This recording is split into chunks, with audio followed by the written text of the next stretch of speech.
What's going on, people? Welcome back to the Magpie Channel TV. Welcome to the live match reaction where we have been well and truly embarrassed and humbled by Aston Villa in our pursuit of Champions League. Not ideal, of course it isn't. Listen, I'm not going to have a meltdown tonight, so be here for a rant. Well, it may come at some point, to be fair, you know what I'm like. But I'm not going to be that one right now to give you that. To be like, oh, over the top and dramatic and everything's crap, because it isn't. But today it was, wasn't it? Let's be honest. 4-1 against Aston Villa. It's not good enough. It is far from ideal, considering the position we're in. And if we had a win today, it really would have stopped Aston Villa gaining ground on us and would have kept us right in the mix for making that third/second place our own. The thing with me today is that we would have went 1 point off Arsenal in second if we had have won today. But at half time, when it was 1-1, I was like, I'll take this. I'll have a bit of this. Give me that draw now. That's fine. But second half, we get embarrassed, outplayed, and outclassed, to be honest with you. It really was like that. Let us know what you are seeing. Get your comments in, and I'll read the best ones out. And subscribe to the channel if you haven't already. This is the live reaction, fresh from seeing that 4-1 defeat to Aston Villa, where it looks like it's a game too far for Newcastle. It's 7 games unchanged now in that starting 11, and that is very evident to see for me, to be honest, because a lot of those players tonight looked knackered, to be fair. They looked out of depth. No squad depth is the main concern. No real lack of depth. And why Aston Villa won tonight was because their squad depth was way superior. If you think of the substitutes that they managed to bring on second half, the likes of Onana, who scored, that was a difference maker. By Newcastle really don't have much options off the bench. We really don't. And listen, it's 7 games. Is it 7 or 8 games in a row now where the same team has played, risking the same amount of the same players week in, week out, and we can't rotate. We don't have the facilities and the players to rotate. And remember, we did only play on Wednesday. That being said, Aston Villa also only played on Tuesday and then win over PSG. I was hoping, as I mentioned in yesterday's video, a bit of a preview, that they would have a bit of a hangover from that. And Newcastle didn't play bad today. It wasn't like we were shocking today and we were terrible and we never touched the ball. The stats aren't that great, to be fair. If I get the stats up, I thought they were actually a bit better than the following, to be honest. If you look at the stats, I was thinking, oh, we're doing all right. Yeah, we've got a bit of possession. We're having a bit of chances. We did have 51% possession to their 49. We had 10 shots to their 23. 3 on target. Villa had 9 on target. We had 7 more passes than them. They had 410. We had 417. But I'll tell you what, let's start from the off then. In 30 seconds into the game, it's never going to help things if you gone 1-0 down within 30 seconds. Watkins, deflected effort, goes in. That's a unlucky one. That's going to help things. It's going to raise Villa Park. It's going to give them belief. It's going to give the home fans a bit of a voice. And it's not going to do anything to help our cause in trying to go on there and win. Fabian Shaw equalises, though, probably against the run of air, to be fair. In that first 50 minutes, they had the better of the play, better of the ball, better of the chances. Aston Villa, Watkins hits the woodwork not once but twice in the first 20, 30 minutes. But Shaw equalises from a lovely ball from Harvey Barnes. Again, decent on that side. Good cross from him. Gets us the equaliser. And then at half time, you're thinking, this is anyone's game. You know what I mean? I could see it going for like a 2-2.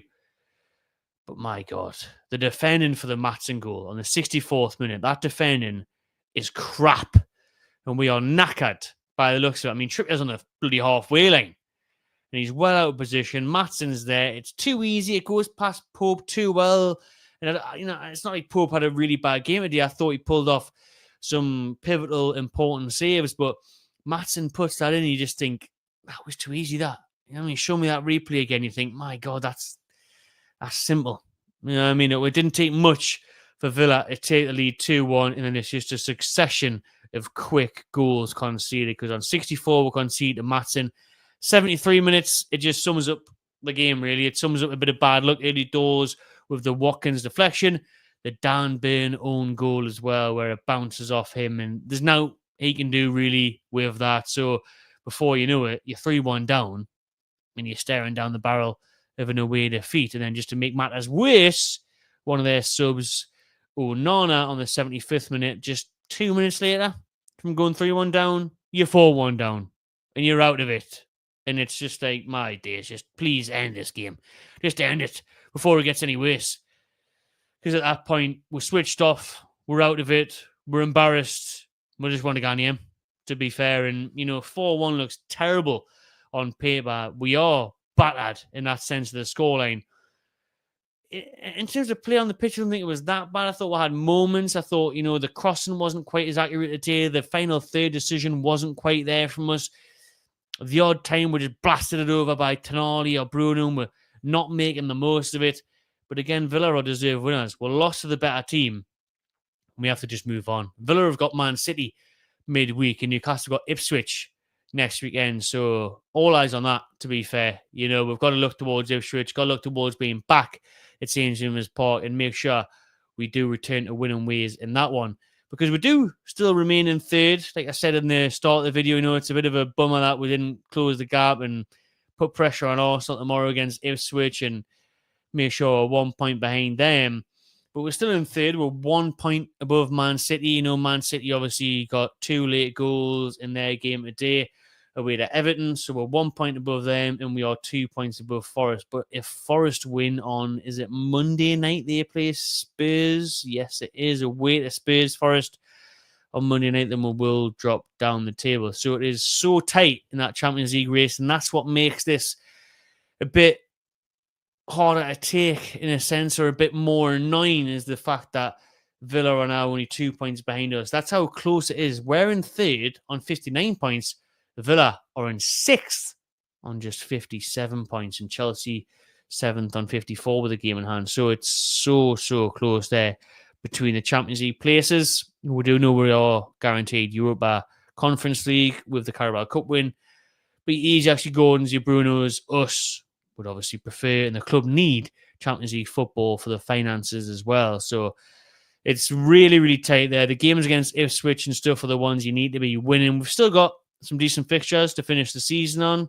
This was probably the hardest one left. We do play Arsenal in the penultimate game, but they've got Champions League to focus on. We've already beat them a couple of times this season. So today was the hardest one. I really just wanted to draw it with that and get away with it. But I don't want to overreact today. I don't want to stand the players. We have obviously been on arguably the best month ever in terms of results in form from winning the Carabao Cup.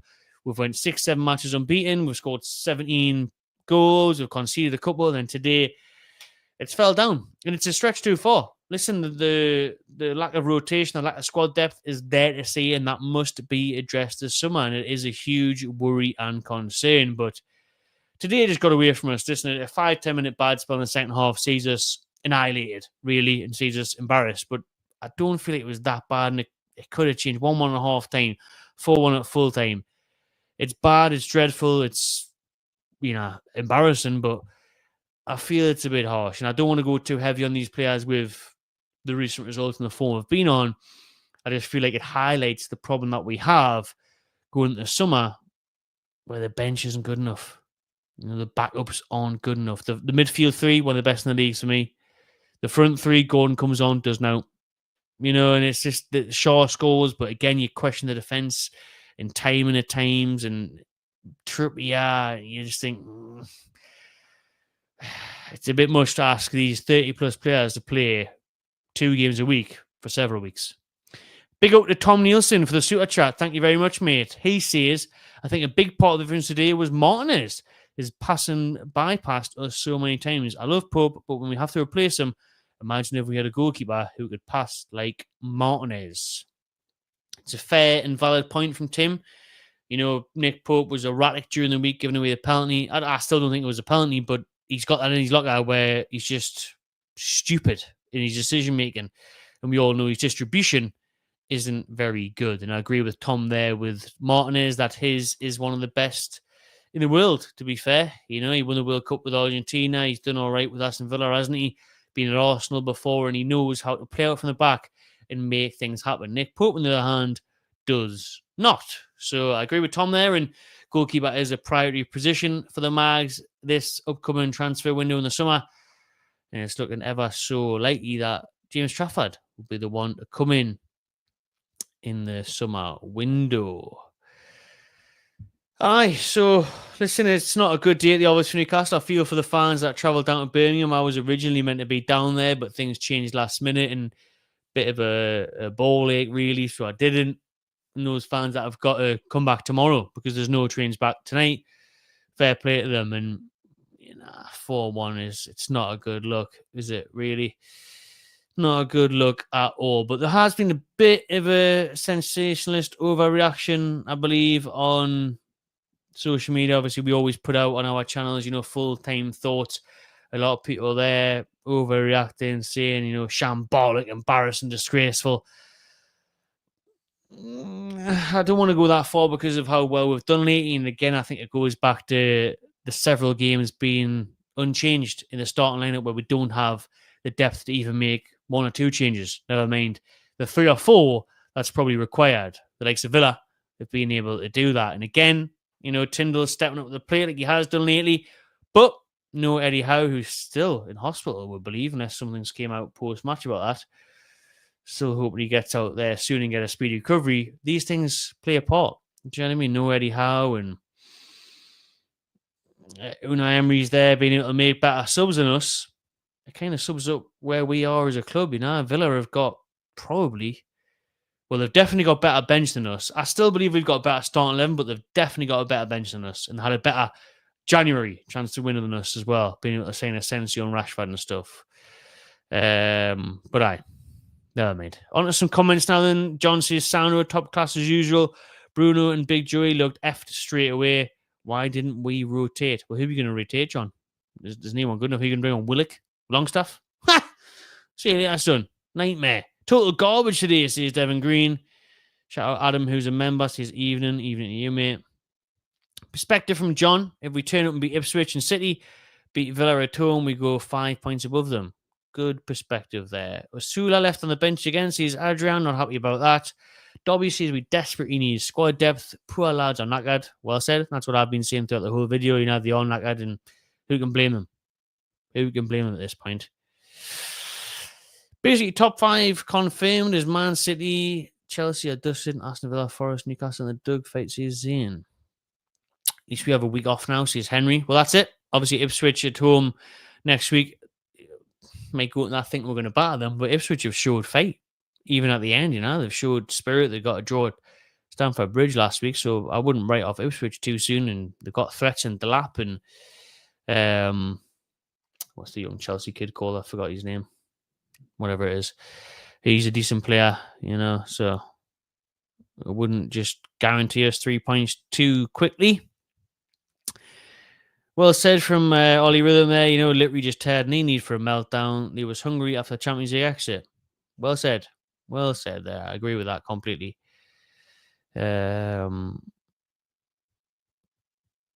Isak, Bruno and Joe out of form.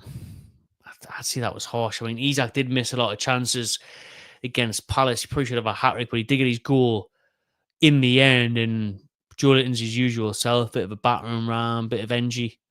At Villa Park today, not much as you'd want.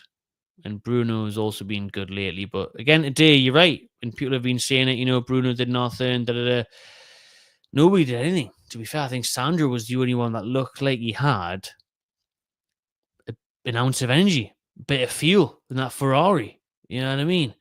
Nobody else had anything. If we have some great players on the bench, we'll be unstoppable, says Adam. I mean, look at the day, right? Brian and Mbeumo scored a couple of goals for Brentford in their win over Brighton. That's the type of player you need, man. And then you can bring off Murphy from the bench. And then we need to strengthen elsewhere as well. Of course we do. We now got that aging centre-back partnership with No Bin. Shaw have been incredible this season. But they are near enough mid-30. It's a lot to ask. You've got Trippier there, who's came in for Tina, who's went to the left full back, and you've got Lewis Hall out. So these players, man, you need fresher legs. A lot's been asked of them in the last month or so. Do you know what I mean? A lot has been asked of them. But I think we do need to credit Villa today as well. You know, they were good. They were going for it. They were pretty aggressive in the attack as well. They were dangerous, and they do have quality players. This is a team that nearly got through the Champions League semi-finals during the week, and they have got a top-class manager as well. So, you know, it's not like we've been battered off a poor team today. We've been battered off one of the best sides in the league, and I think we've got a reaction from them. You were hoping maybe they won a Champions League hangover, but realistically, they showed that they were up for the fight today. They got a Champions League reaction more than anything. Shamrock Balls, I don't blame Tyndall, but I can't help thinking Eddie would have played tactics differently today. Let's rattle through a few more comments before signing off for the evening. I think it is worth mentioning the referee. I thought he was absolutely horrendous. I thought Jared Gillett, every time I've seen him, he's been crap. I kind of stand the bloke. You know, the amount of times we say, let's bring in some foreign referees. These English ones are hopeless. Jared Gillett, the Australian, is woeful. Woeful. Unless you're at home, because he clearly just played into their crowd. You know what I mean? He clearly played in the atmosphere. Whatever they shouted and screamed at, oh, quickly blow me whistle, give it. You know, Jared Gillett, terrible. Terrible referee today. Woeful, embarrassing refereeing. But you cannot blame that. You know, after getting beat 4-1, I don't think you can blame the referee entirely. But he was bad. He was bad and definitely didn't help. Up until 60 minutes, I felt like a game of chess. We just let some silly mistakes into our game. Well said, Joe. Ruth, Mai, do you think all the transfer talk is getting to some players? I hope not. But then again, remember Anthony Gordon did admit that to Keith Downey on Sky Sports News that his rumours back last summer to Liverpool did affect his performances at the start of the season. So you hope that isn't the case. I don't think so. I literally just think tiredness was the issue today. We played 3 and a bit 4 days ago against Palace at home Wednesday night. I just think we really needed 2 or 3 changes today to revitalise the 11, to give a boost to the team. And when you haven't even got that off the bench, never mind from the start of the game, it's worrying, man. And that's why a big summer ahead is needed, especially with European football there. Whether we get Champions League, Europa League, or the guaranteed Conference League we get through the Carabao Cup win, we need something. We really need something. Anyways, that'll do for me, everyone. Thanks for tuning in. Poor result today. Poor second half. Is what it is. Let's move on. Let's go to Ipswich on Saturday. Big game. At least the lads do have a week of training now. Let's hope we'll have a positive update from Eddie Howe soon as well, who's still suffering from pneumonia in hospital, as the last we heard. But Newcastle today outperformed, outclassed, and outlooked as well, I will say. You know, a couple of Villa's goals, especially the first one from Watkins and the third one from Bain's deflection, were unlucky, unfortunate, but at the end of the day, we did lose to the better team. You know, Villa deserved that. Villa have a better bench than Newcastle have. So that's something to work on in the upcoming transfer window this summer as well. Brilliant. Thanks for watching, everyone. Subscribe to Magpie Channel TV. See you in the next one. Enjoy your Easter eggs. See you there.